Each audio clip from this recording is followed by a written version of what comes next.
Hello and welcome to this Dawn Busters Taste Challenge. Jethro T boots,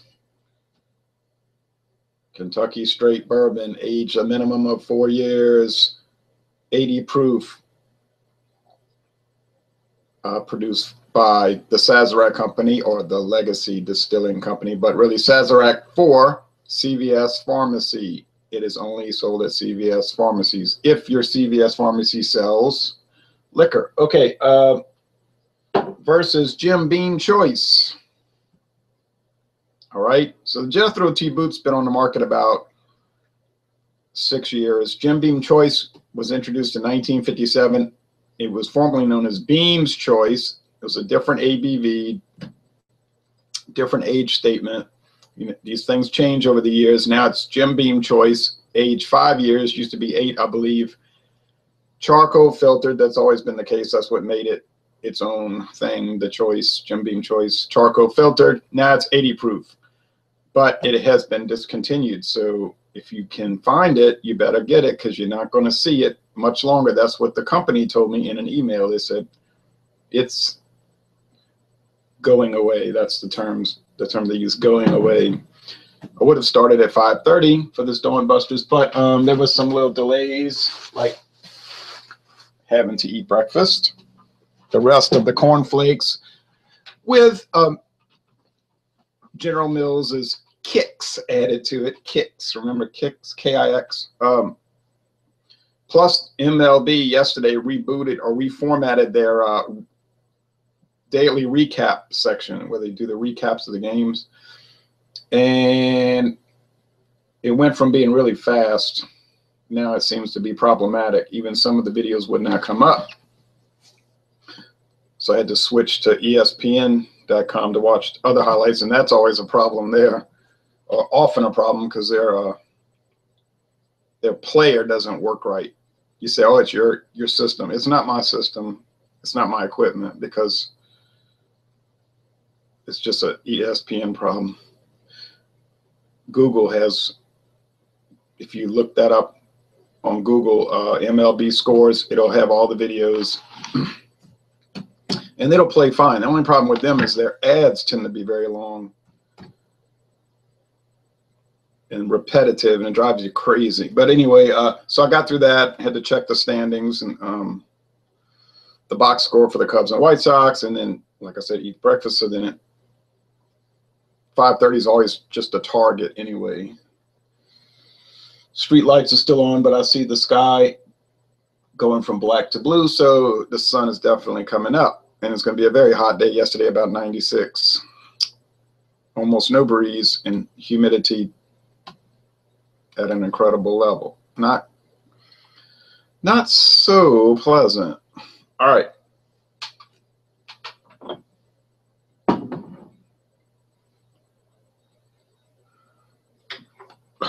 Got the glasses marked. JTB, Jethro T boots. 2 days ago, I did a challenge between Jethro T boots and Jim Beam, the original, the white label. It wasn't really that close of a challenge. The Jim Beam tasted better. It had a richer flavor. It was just distinct, and almost immediately I could tell the difference. Now, it doesn't mean that's going to play out with the Jim Beam Choice, but I think it will. My prediction is that the Jim Beam Choice will be even more discernible, but we'll see.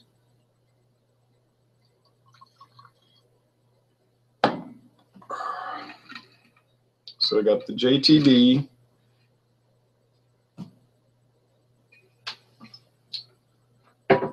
And JBC.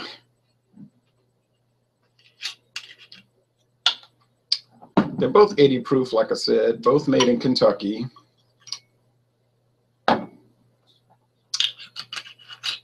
But only one is charcoal filtered. And this one is aged exactly 5 years.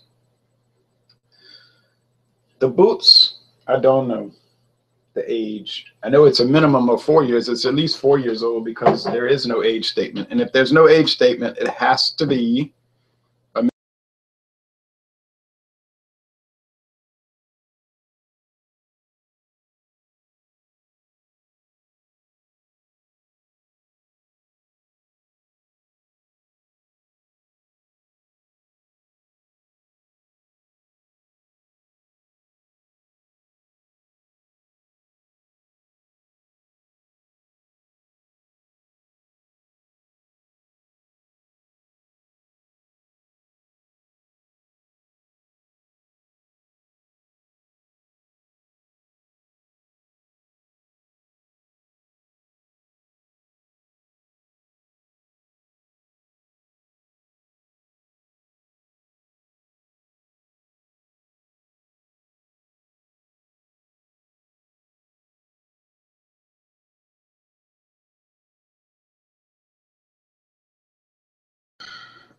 Okay.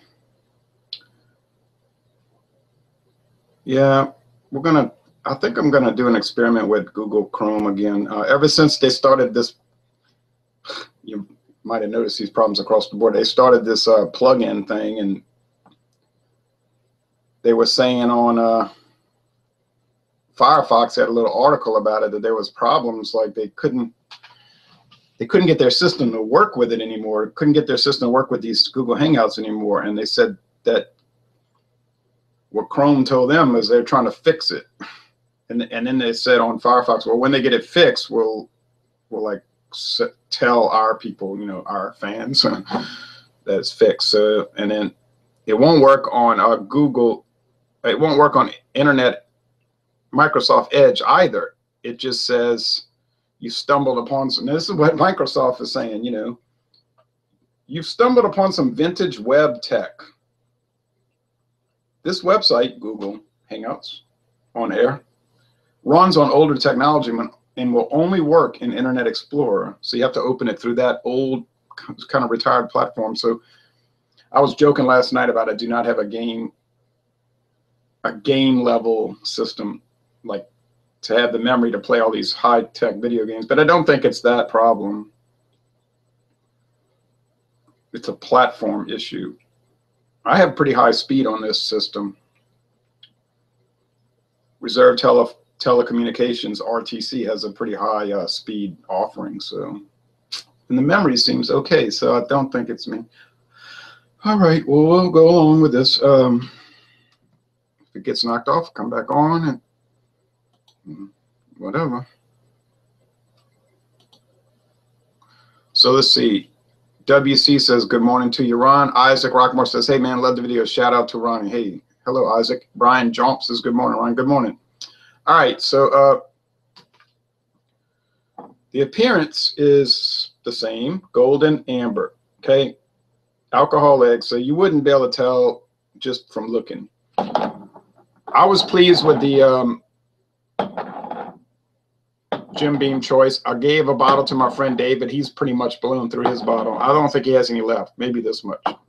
He said, oh, it was so good, because he was highly critical of Jim Beam. He said he didn't really like it, but he loved the choice. It was $14 a bottle in Frankfort, Kentucky, a city that Beam says, if you get on the Beam Suntory website, they'll tell you, you can't get this anywhere in Frankfort, Kentucky. Yes, but there were 2 bottles on the shelf. I think that goes back to that the distributor in Frankfurt stopped carrying it years ago. So it's unlisted. They just had some old bottles left on the shelf. And this is a 2014 bottle. Hi, Jay says, Kent Beer Reviews, Craig. Hey, Craig. Yeah, I was sorry last night that Drunken One couldn't get in. And I would have easily, let him in, but he's not on social media. So normally I just post the link in Alcohol Eggs, and most of the people I know that do the Hangouts are members of that. So they'll just click and join if they feel like doing it. Or that's usually the way I'll do it. It's just right there. Anybody can see it. And it's usually the typical people that want to do it. His is a little more problematic, although I was able to invite him to the next event, Hams, through the Google Plus events page. Now, whether it goes through when we set it up next week and he gets the invite, I don't know. I mean, I can understand people, they don't want to be on social media because there's a lot of hassles and negativity and people trolling each other and being jerks, I understand that. But then on the flip side, the bad side is that it's very difficult for people to contact you. And I've had people wanting to join these examinations, but they provide no contact information. And then they'll say, why don't you invite me? Why don't you invite me? I'll say, I cannot contact you, okay?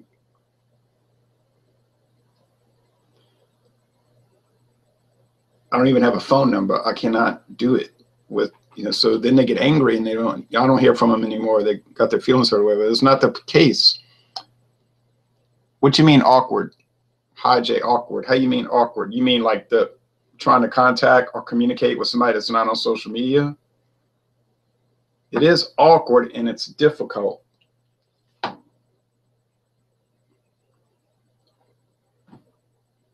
Well, one guy said,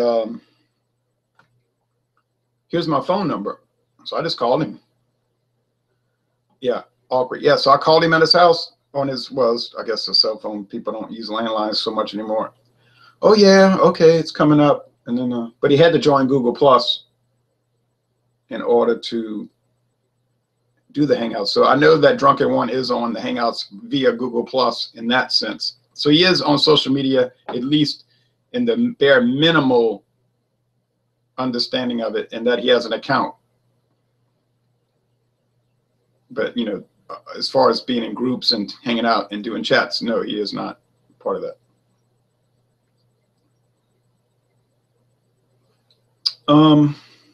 The aroma is just like straight whiskey alcohol burn, right? You know the taste or the smell, the wood, the caramel, the alcohol burn, the antiseptic type thing. So whatever that one is, it's just standard and it's fine. There's nothing off untoward about it. This one. Okay, all right. You see here, I'm getting a much sweeter, sugary caramel, or even a candy-like scent. Without a whole lot of alcohol burning, without a whole lot of wood, and without a whole lot of vanilla.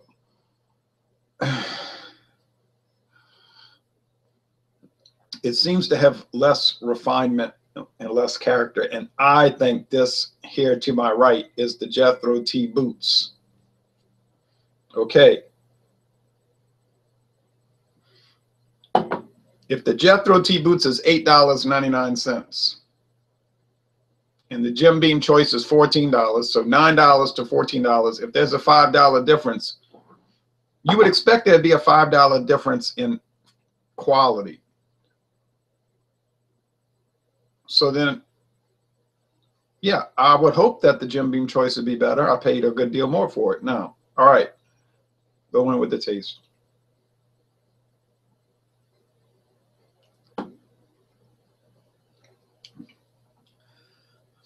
Woody, peppery, caramel, whiskey, and it's got that mossiness, that green wood, that like even almost I described cellar mold, which you can get with the Abbott Ale from Great Britain, from England. Abbott Ale has a strange, and a lot of these English beers do, but especially the Abbott Ale has a strange, I call it cellar mold. At first I didn't like it. If you watch the video where I'm drinking it, the first time I said, oh, I don't like this, you know. And then the second one I think was with my grandmother who has since passed away. She was 95 years old, and my father. And they were just like saying, oh, you know, laughing it off, really. He was smelling it. You know, he likes to smell the beer. He doesn't drink, but I started to come around to it anyway.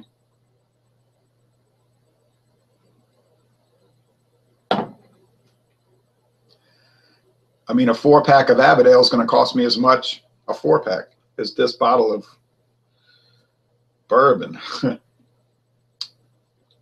The second one is just, yeah, there's some wood.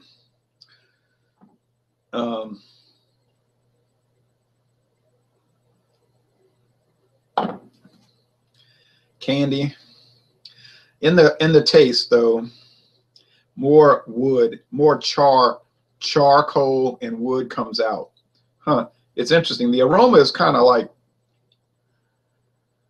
not so great. Not bad or like it smells bad. It just tastes store brand. I don't know if they have store brands in England, private label. But here it's so common, but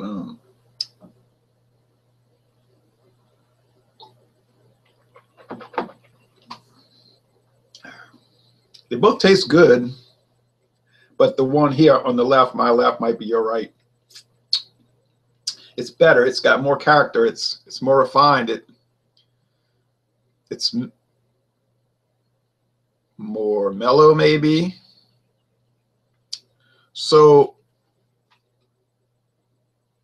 the body is pretty much the same, medium bodied. They're going to have some characters that they share because of that type of soil around there in Kentucky, that limestone, in the area along the Ohio River. Even Midwest Grain Products, which is north of the Ohio River, right by Cincinnati in Indiana, right on that corner, southeast corner of Indiana, close to Cincinnati and right above the Ohio River. If you ever go to that part of Indiana, it's sort of hilly. Well, it is hilly. And they have caverns, Wyandotte caverns, and all of that, and bluffs. And so I think that might be an ideal location for distilling. And they have that huge complex there. They ship down booze to different macro and micro distilleries for processing. Adam Kennedy says, booze for breakfast, eh? Laughing my fabulous anatomy off. Okay, laughing my fabulous anatomy off. It's not booze for breakfast, I'm afraid. It's booze after breakfast, okay? I would never dream of drinking alcohol for breakfast.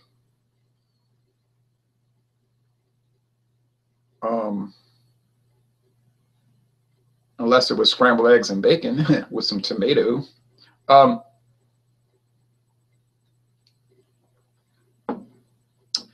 going to call it, I think this is Jim Beam Choice. It's just got too much character. If I'm wrong, I'm wrong, but I don't think I'm wrong.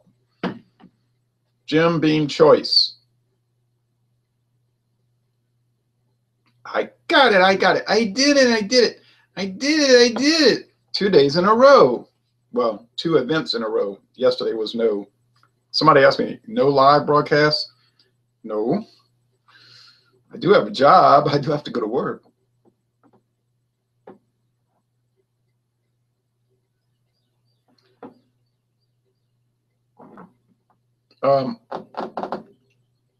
So, I don't know. The Jethro T boots now, it's not as good, and it's lost 2 in a row. That means that if it loses a 3rd time, it's out of the tournament. And tomorrow it's going up against Jack Daniels.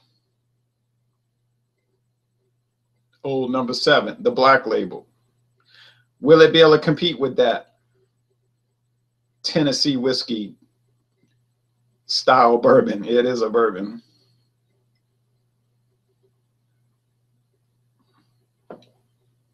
It was funny because I did that long video and people started jumping in on it. It was about an hour and I was ranting and raving, screaming and hollering about Jack Daniels is a bourbon.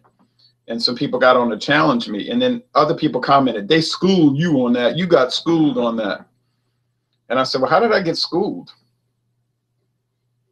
I got schooled because the law was on my side and I had the characteristics listed right there and I could demonstrate very clearly without any possible way for a person to contend what I was saying that it was a bourbon. The only contention people had, if you watch the video carefully, the only thing people were able to say against my position was, well, I don't think it's a bourbon. And a person's personal opinion is totally irrelevant to the category. It would be like me saying, well, I don't think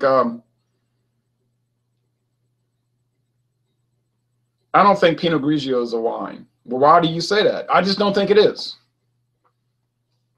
Or I don't think Italy's in Europe.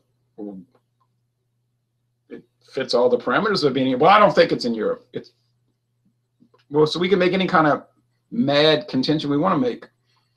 Or another contention was, well, it's not commonly considered a bourbon. Now that's true. It is not commonly considered a bourbon. But on the other hand, it doesn't matter because it fits the profile of what bourbon is according to the United States Tax and Trade Bureau. Once again, that's what people commonly call it. Or the other argument was, oh, well, Jack Daniels doesn't call it a bourbon. Yes, but that's because of marketing reasons, only for marketing reasons. If you take the tour or just read their website, they'll sit there and tell you very clearly, Jack Daniels is a bourbon and here's why.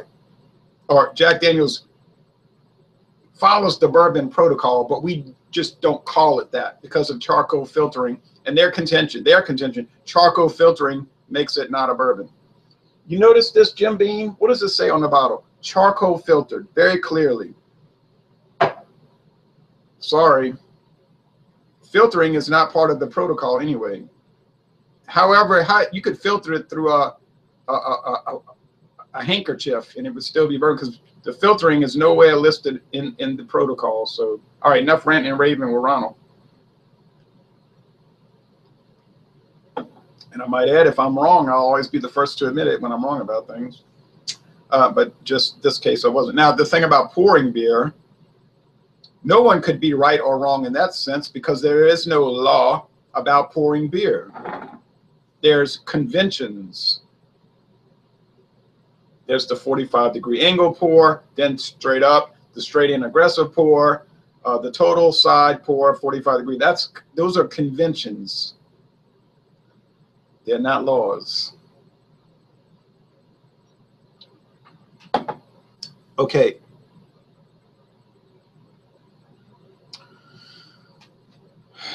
I thought last night's Budweiser was very interesting, the Budweiser re-examination. A lot of views, a lot of thumbs down, but that was from that typical little cohort, which they can do that. If that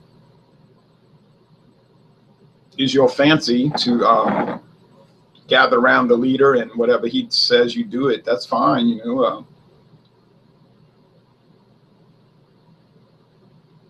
But, even people left Jonestown during 1978.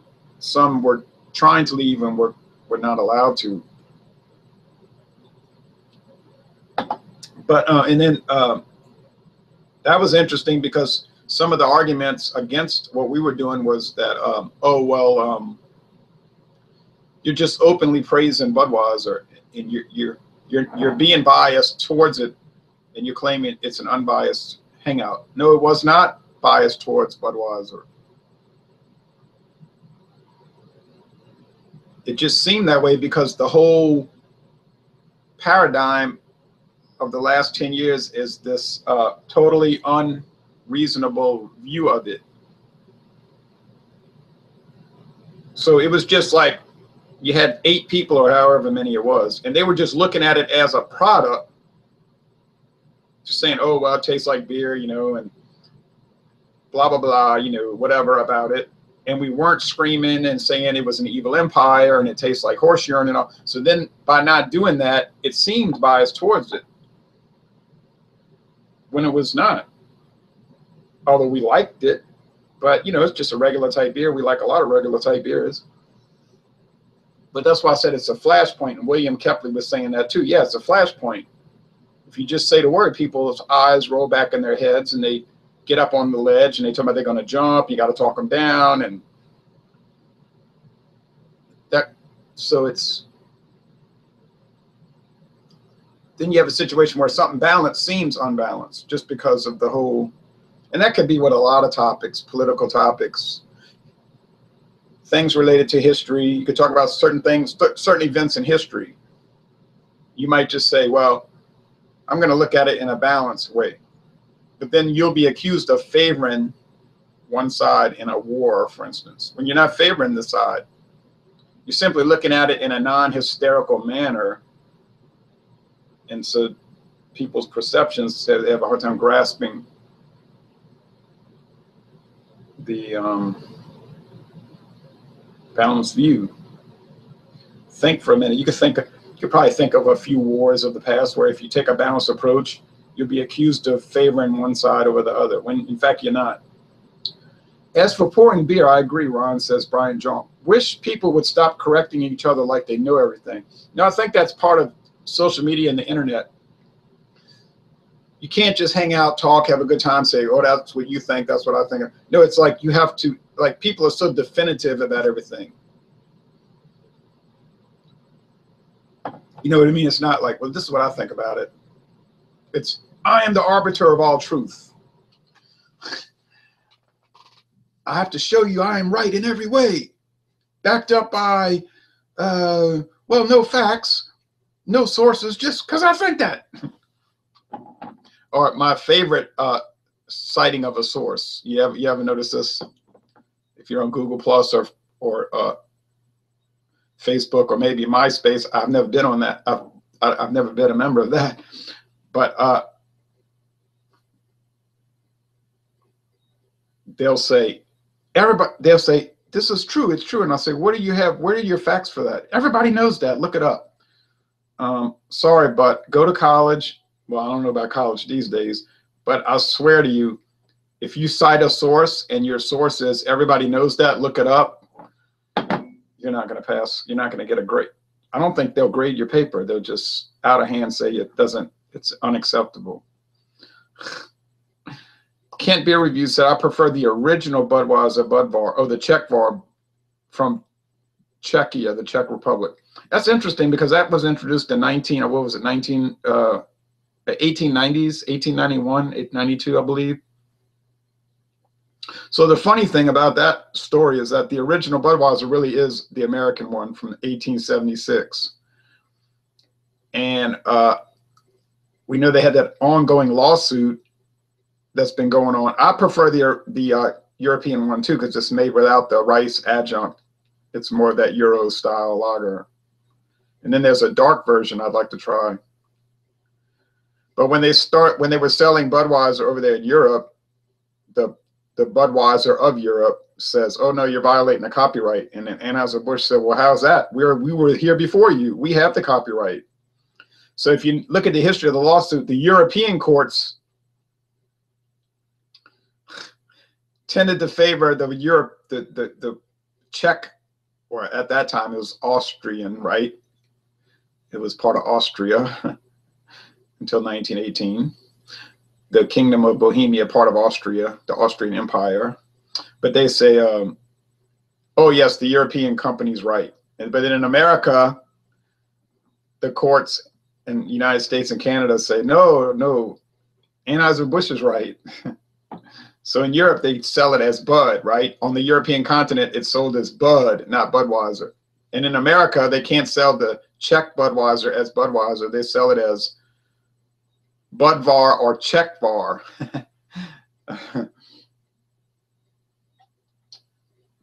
And I think the lawsuit has been in effect since 1908. And they've never settled it. It's comical. But as far as flavor, yes, I do also prefer the Czech Var, Czechweiser. Oh well. So does Jethro T boots do the job? Well, it depends on what job you're trying to do. If your job is just to drink a simple bourbon and you're not expecting a whole lot and you don't want to pay a whole lot, yeah, it's fine. No problem. But if you want high quality or elite, decent quality flavor, a respectable flavor, something that could go toe to toe with your Jim Beam, your Jack Daniels, your premium level bourbons, no, it does not do the job.